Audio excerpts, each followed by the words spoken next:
कावर आधी का ते आपण बाहेरून पाहिलं तर केवढं दिसून राहिलं होतं. अंदरचं मस्त आहे म्हटलं, लहान आहे पण छान आहे गावाच्या हिशोबानं, हे नाही काय मस्त दिसून राहिलं पार्लर. पण हे पार्लरवाली नाही दिसून राहिली, हाय का नाही आता काय माहित. अगं पुनम, त्याचं घर आणि त्याचं पार्लर एकातच आहे. आता एक खोली पार्लर आहे आणि तिकडचं घर आहे. काम गिम करून राहिलं असं येईनच ना. आता आपण आवाज तर दिला, त्याला आवाज आला असं ना आपण आलो म्हणून येईनच त्या. तरी मी एक आवाज देऊनच देतो. लवकर निघन मग त्या, नाही तर अजून आपल्याला जायला उशीर होऊन जाईल. मग इथे किती वेळ लागते आणि किती नाही. आता आपण आलो तर खरी. मी आवाज देतो त्याला, काय म्हणते तर. हो हो हो राधिका ताई, लवकर द्या ना आवाज. मला आतुरता होऊन राहिली म्हटलं. मला कसंच वाटून राहिला चेहरा. लवकर सुधरवतो याले, मस्त थ्रेडिंग गिडिंग करतो. लवकर दुरुस्त करतो. मला चांगलं नाही वाटून राहिलं हे. बरं झालं तुम्ही आणलं बोले पार्लरमध्ये. नाही तर मी अशी राकासली बुकसली राहिली असते घरी. राकासली बुकसली राहिले. हो काय, थांब मी ताईला आवाज देतो लवकर. ताई, ताई. अरे राधिका ताई, या या या या ना, बसा.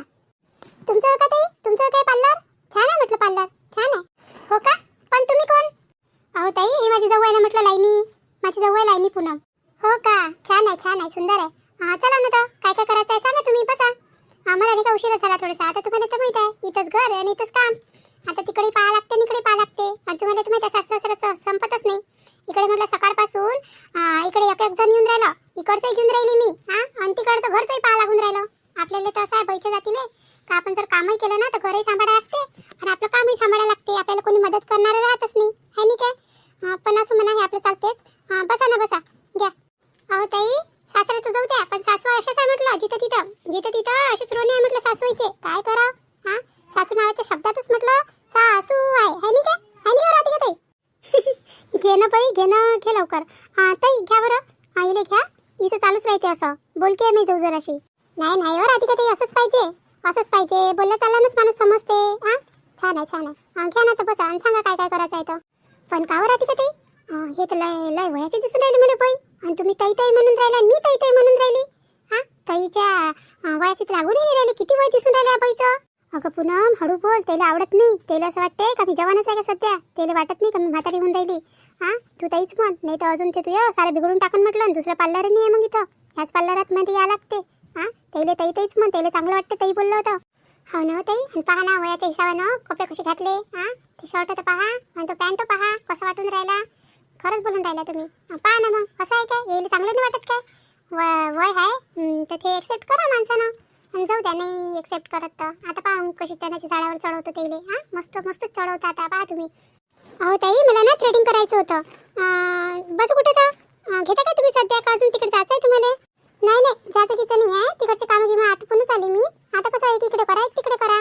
घ्या ना, बसा इथं, बसा चेअरवर बसा. मी तुमचं थ्रेडिंग करून देते. आणि राधिका ताई, तुम्हाला पण करायचं आहे का नाही करायचं आहे. तुम्ही तर किती दिवस झाले आले नाही. थ्रेडिंगसाठी नाही आले का कुठंच नाही आले. कोणत्या दुसऱ्या पार्लरमध्ये चालल्या का तुम्ही. नाही होत आहे, तुम्हाला तर माहित आहे आपल्या इथं दुसरं पार्लर तरी आहे काय. आणि तुमच्याशिवाय आम्ही कुठं जातच नाही ना. आम्हाला तुमचेच हातचं आवडते म्हटलं. आम्ही जातच नाही कुठं. आता कसं वेळच नाही भेटून राहिला होता. घरचे कामं आणि काय एकटी दुकटी येऊ म्हटलं इकडे. म्हणून मी काही आले नाही. आता कसं आता सोबती आहे ना, आता जवळ सोबतीले म्हणून आलो दोघी जणी. घ्या ना, तिला करून द्या, त्याच्यानंतर मी करून घेते. घ्या, ते काय म्हणते ते तिचं करून द्या तुम्ही. बरं या, बसा चेअरवर बसा बरं ताई, बसा. चला मग सांगा आता काय काय करायचं आहे तर. अहो ताई, पहिले तुम्ही रेट सांगा कोणत्या गोष्टीचे किती घेता म्हणून. हे पहा ताई, आता कसं आहे, आपल्या गावाच्या हिशोबानेच घ्या लागते. तसे तर शहरात गेलं ना तर किती पैसे होते म्हटलं. एक पार्लरवाली नुसते थ्रेडिंग करायचे 100 रुपये 50 रुपये घेते. पण आपल्या इथं असं काही नाही आहे, कारण की आपलं एक तर गाव आणि गावात काही एवढ्या स्टँडर्ड महिला नाही राहत काही. एवढ्या मोठ्या घरच्या साधी सुधी माणसं राहते गावात, म्हणून आपण त्याच्या हिशोबानेच घेतो. आता मी 30 रुपये घेतो थ्रेडिंग करायचे. आणि बाकीचं तुम्हाला काय करायचं तेच सांगा, मग त्याचे रेट सांगतो मी. असं का होते. पण तुमचं थ्रेडिंग ना मस्त दिसून राहिलं, एकदम छान दिसून राहिलं म्हटलं तुमचं थ्रेडिंग. असं मी कुठंच नाही पाहिलं. आता तर मी हॉस्टेलमध्ये राहत होती ना, तर तिथं शहराच्या पार्लरमध्ये जात होती. पण तिथं म्हटलं तिथंही असं थ्रेडिंग मला पाहायला नाही भेटलं. तुम्ही खूप छान करता वाटते. तुम्ही स्वतःच असतं किती सुंदर दिसून राहिलं. असं करा ना तुम्ही, आमच्या दोघीचे 50 रुपये घेऊन घ्या. अहो ताई, माझ्यासारखं म्हटलं गावात कोणीच नाही म्हटलं करणावालं, कोणीच नाही. माझ्या हातासारखं म्हटलं कोणी फेशियल थ्रेडिंग करून देईन ना, तर मी म्हटलं नाव कलम करून टाकून म्हटलं. मी तशी म्हणजे नावच नाही माझं ब्युटी पार्लर. कोणी नाव घेते. जर तुम्ही आले ना सोनिका ब्युटी पार्लर म्हणून, तर कोणी सांगते म्हटलं तुम्हाला माझं, कोणी सांगते. कारण की या गावात दुसरं पार्लरच नाही आहे ना. आणि कोणी उघडलंही ना तर त्याला काही जमत नाही, त्याच्याजवळ कस्टमरच जात नाही. म्हणून मी चांगली करतो ना, म्हणून माझ्याजवळ येते. पण आता तुम्ही एवढ्या प्रेमानं म्हणून राहिला तर चला 10 रुपये कमी तर कमी. चला दोघीचे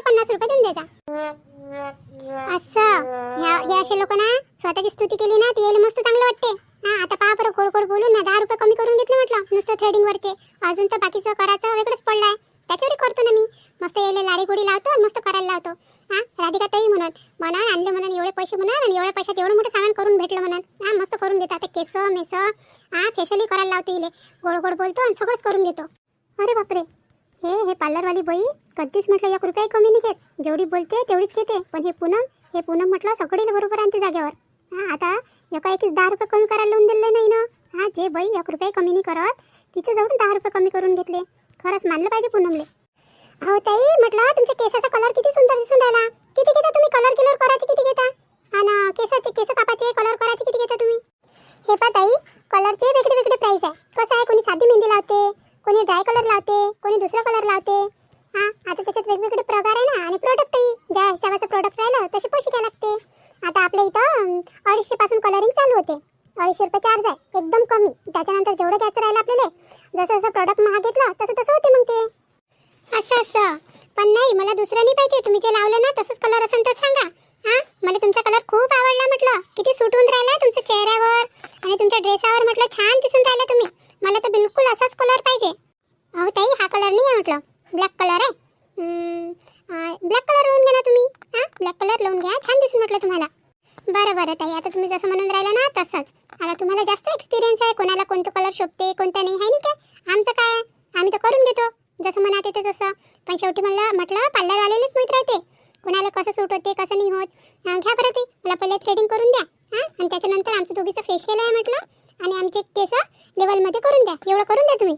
असं का, फेशियल आहे का दोघीचं? पण फेशियलचे रेट आपल्या इथं खूप आहे म्हटलं. आपल्या इथं फेशियलचे रेट 500 पासून सुरू होते. तर दोघीचे जर फेशियल केलं तर 1000 रुपये होते म्हटलं. त्याच्यानंतर थ्रेडिंगचे आणि केसाचे वेगळे पैसे. 1000 रुपये फक्त फेशियलचे? अरे बापरे बाप. खरंच पियूची म्हणून राहिले होते ना, ते बरोबरच बोलून राहिले होते. म्हणे पार्लरमध्ये खूप रेट आहे म्हणे. आता मी फक्त थ्रेडिंग करत जा आणि घरी जात जा. याच्यानंतर आपण काहीच नाही केले केस तेवढे सरळ. बाकी काय करायचं असते आपल्याला. पण पहा बरं, फेशियलचे एवढे रेट, बापरे बाप. लग्नात केलं होतं त्यापासून काही केलं नाही. ते आईनंच आणली होती पार्लरवाली, कुठून आणली होती आणि कुठून नाही तर. पण तिने एवढे पैसे नाही घेतले होते. बापरे बाप, याचे रेट तर लयच वाढले. अहो ताई, आपल्याला काही एवढं हाय फाय फेशियल नाही करायचं आहे म्हटलं. आपल्याला आपलं साधं सुद्धा. हां, एवढं नाही करायचं आहे. फक्त तुम्ही ब्लीच करून द्या आणि क्लीन अप करून द्या थोडासा चेहरा. हां, हलका. आणि काय होतं, ऑलिव्हियाचे तर जास्त रेट राहते नाही. ऑलिव्हियाचं करून द्या ना. हां, तो तर 300-350 मध्ये होऊन जाते. असं ऑलिव्हियाचं करायचं आहे का? ऑलिव्हियाची जास्त रेट राहत नाही. पण तरी आता ऑलिव्हियाची डिमांड जास्त वाढली ना, त्याच्यानं आता ते फेशियल महाग झालं म्हटलं. पण आता तुम्ही चांगला कस्टमर दिसून राहिला आणि बोलूनही चांगला राहिला, तर चला तुमच्यासाठी 50 रुपये अजून कमी करून देईन. हां, फेशियलमध्ये. आणि चला, दोघीचं फेशियल, दोघीचं थ्रेडिंग आणि केस. आणि चला करून दे तुम्ही. हां, पटापट बसा ना, बसा. राधिका ताई, तुम्ही बसा ना. यायचं होईपर्यंत तुम्ही बसा. यांचं झालं की मी तुम्हालाच घेतो मग खुर्चीवर. हो बसते ना. बापरे राधिका ताई, म्हटलं 1000 रुपयातच म्हटलं सगळं करून घेतलं आहे नाही काय. ह्या तेवढ्या याच्यात म्हटलं आपलं मॅनिक्युअर पेडिक्युअर होऊन गेलं. नाही तर फक्त फेशियल झालं असतं आणि थ्रेडिंग झालं असतं म्हटलं, काहीच नसतं झालं त्याच्या व्यतिरिक्त. हो ग बाई पूनम, हे गोष्ट तर मान्य करायला लागेल म्हटलं. त्या तिच्यासोबत गोड बोलली आणि तिनं काय पटोपट कामं करून दिले. नाही तर म्हटलं 1 रुपये खाली नाही सोडत ते. जर आपण म्हटलं ना का आजच्या थ्रेडिंगच्या नंतर दिन आम्ही येईन तर म्हटलं मान्य नाही करत ते. तिला सगळं नगदी पैसा पाहिजे. मी तर तेच विचार करून राहिली होती, जे बायको म्हटलं 1 रुपये कमी नाही घेत, ते कशी पटपट पैसे कमी करून राहिली. मला तर काही समजूच नाही येऊन राहिलं होतं. हाय बी काय, म्हणून तर म्हणतो तुम्ही नाही का माझ्यासारखे बना थोडे.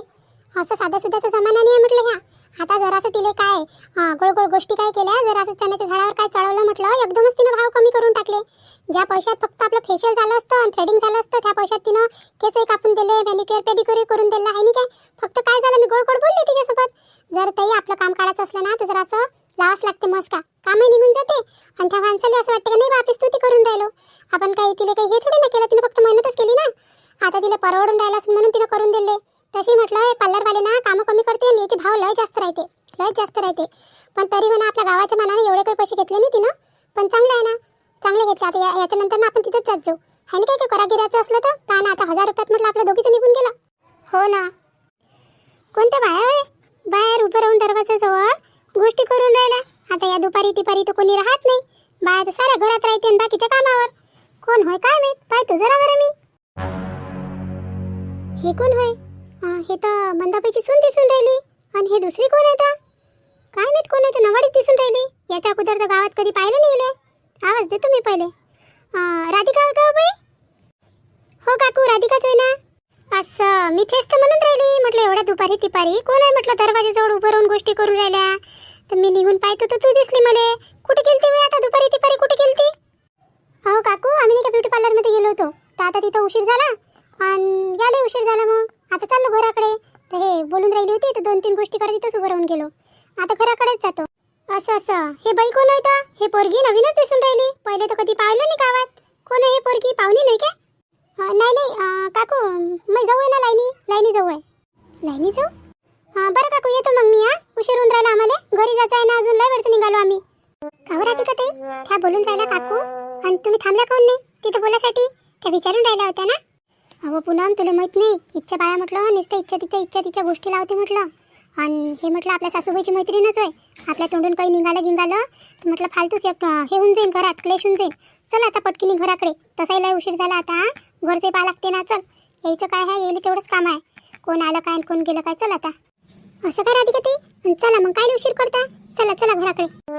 नाही, चांगल्यानं विचारून राहिली होती तर सांगितलं नाही बे पप्पा मंदाबाईच्या सुनीनं. आणि जाऊ कशी काय आली तिले? तिच्या देराचं तर लग्न व्हायचंच आहे ना. आणि जाऊ कशी काय आली? कोणती होय का काय माहित ना आता, कितीतली होय का. तर काही मला समजलंच नाही पप्पा, काय बोलली काय नाही. तर काय झालं काकू? काऊन अशी उभी तू? माय निकिता होय काय?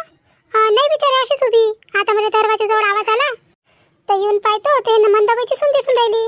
पण म्हटलं तिच्यासोबत नवाळीच पोरगी आहे, कोण होईन कोण नाही. तिला विचारलं तर ते म्हणते मी जाऊ होय म्हणते लाईनी. आणि सांग बरं, हिच्या तेराचं तर लग्न व्हायचंच आहे ना, मंदाबाईच्या लहान पोराचं. आणि जाऊ कशी काय आली? का पाहुणीन होय का काय होय काय माहित पप्पा.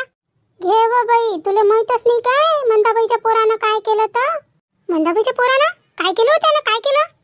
बरोबर आहे. जेव्हा मंदा काकूच्या पोराचं लग्न झालं तेव्हा तू होतीस कुठे इथं? तू तर गेली होती तुझ्या पोरीच्या गावी, म्हणून तुला काही माहित नाही. आम्हा सारा गावात आहे बोल का मंदा काकूच्या लायना पोरानं म्हणते पोरगी आणली ना पळून, त्याच्या कॉलेजची होय म्हणते बाई. तेच होय ते लाईनी जाऊ म्हणून राहिली ना, तेच पोरगी आहे म्हटलं. अंकुशची बायको आहे ते. हाव काय हो? सांग हो बाई, पळून आणून टाकली बाई. मंदाबाई तर मोठी नाकानं गोष्टी करते. पाय हे असं राहते. जेवढ्या नाकानं गोष्टी केली ना तेवढं म्हटलं लेकरं आपल्याला उतानं पाडते तोंडावरच. हाव काय हो? मला माहीत नव्हतं म्हणून मी विचारलं तिले, नाही तर मला काय गरज पडली बाप्पा. म्हणूनच थांबला नाही वाटते दोघी जणी. मी जसं विचारलं तसं तिनं नेलं राधिकानं. काय हुशार आहे ना तशी राधिका. घरातल्या गोष्टी थोडी माहीत करते लोकाईले. आणि सासू म्हटलं गावभर धिंगाणं पेरते यायचं दोघीचा. आणि ह्या पा येले विचारलं तर सरळच्या सरळ चालल्या गेल्या. काय करा लागते आपल्याला. जाऊ दे, आणली तर आणली, चांगलं झालं ना. खर्च वाचला ना मंदाबाईचा. तसे आता काय पोरी भेटून राहिल्या काय? दोन्हीकडून आणा लागून राहिल्या ना करून. एवढा मोठा खर्च करा लागून राहिला पोरीले. पोरीवाले तर वाचून जाते सगळ्या खर्चानं. आणि पोरावाले स्वर येते सगळा काही खर्च दर्च घ्यायचा. बरं झालं मंदाबाईचा तेवढा खर्च तरी वाचला. आयती सून भेटून गेली आहे नाही काय? हो माय, ते तर बरोबर बोलून राहिला काकू तुम्ही. बरंच झालं म्हणा, चांगलंच झालं. तर पहा मंडळी, आजच्या एपिसोडमध्ये म्हटलं माझ्या जवळे बाहेर काढलं होतं आज. घरात राहून ते कंटाळली होती म्हणून जरासं तिला पार्लरमध्ये नेलं होतं. आणि पाहिलं ना तुम्ही, घराच्या बाहेर पाय नाही टाकला तर बाईचे बोलणं चालू होऊन जाते आहे नाही काय? पाठीमागं नुसत्या बडबड करत राहते, नुसत्या चुगल्या करत राहते. अशा बाया म्हटलं सगळ्या गावात आहे, सगळ्या शहरात आहे. फक्त एवढं आहे आपल्याला माहीत होते कोणत्या आणि कोणत्या माहीत नाही होत. आपल्याला माहिती नाही राहत कोणत्या बाया आपल्या मागं काय बोलते आणि काय नाही. पण असो, आता हे तर एवढी मोठी दुनिया आहे. या दुनियेत अशा बाया राहतेच. किती काही नाही म्हटलं तरी आपल्याला सामना करायच लागते ना ह्या गोष्टीचा. चला तर मग, आजचा तुम्हाला हा एपिसोड कसा वाटला तर सांगा आम्हाला कमेंट करून. आणि तुमचं खूप खूप धन्यवाद. तुम्ही म्हटलं माझ्या व्हिडिओला खूप प्रतिसाद देता. खूप धन्यवाद मनापासून. आणि म्हटलं असंच तुमच्या राधिकाला साथ द्या आणि तुमच्या राधिकाला पुढे न्या. आणि कमेंट, लाईक, हाईप नक्कीच करा. आणि सबस्क्राईब तर विसरूच नका. सबस्क्राईब करा. आपले लवकरात लवकर 1000 सबस्क्रायबर पूर्ण झाले पाहिजे. चला तर मग मंडळी, आता ज्यांनी आपल्याला कमेंट केली ना ते सगळं आपल्या माय बहिणीचे आपण नाव घेऊन घेऊ. चला तर मग, सुजाताताई ढेरे, निर्मलाताई रघुवंशी बल्लारपूर, ज्योतिताई पोचलवार मानेवाडा नागपूर, गिरीश बोडखे अभि, मनीषाताई फोंदके, ललिताताई भरडे, अनिताताई तायडे, प्रियंकाताई वानखडे, प्राचीताई मुडे, रंजनाताई इंगोले. तर यांचे खूप मनापासून आभार ज्यांनी आम्हाला छान कमेंट केली. आता या व्हिडिओमध्ये एवढंच. आता आपण भेटू पुढच्या व्हिडिओमध्ये. तेव्हापर्यंत तुमच्या राधिकाला रजा द्या.